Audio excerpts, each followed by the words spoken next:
Pelikula ni Maris Racal na Sunshine sold out sa Berlin.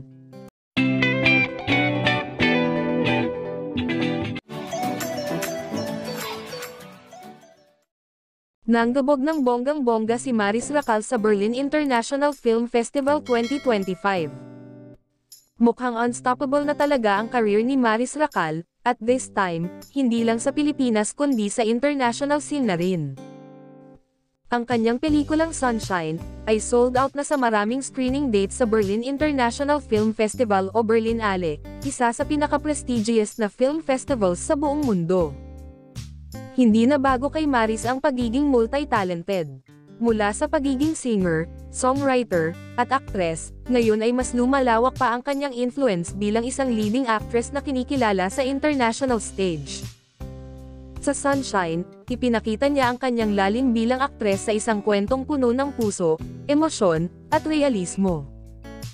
Dahil dito, hindi na nakapagtataka kung bakit tinangkilik ito ng international audience at umabot pa sa sold-out status.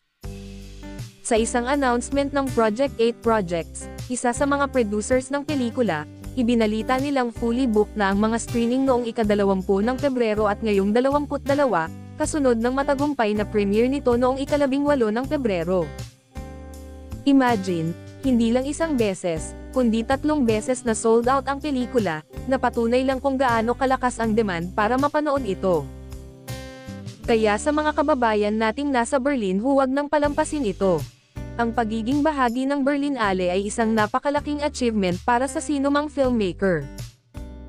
Hindi lang ito isa sa pinakamatagal ng film festival sa mundo, itinatag noong 1951, kundi isa rin ito sa pinakarespetado. Daan-daang pelikula mula sa iba't ibang bansa ang nagpapasa ng kanilang entries taon-taon, pero piling-pili lamang ang mga napapabilang sa opisyal na lineup, kaya naman ang pagsali ng Sunshine sa festival ay isang malaking karangalan para sa industriya ng pelikulang Pilipino. Hindi lang ito isang panalo para kay Maris kundi para na rin sa buong pelikulang Pilipino.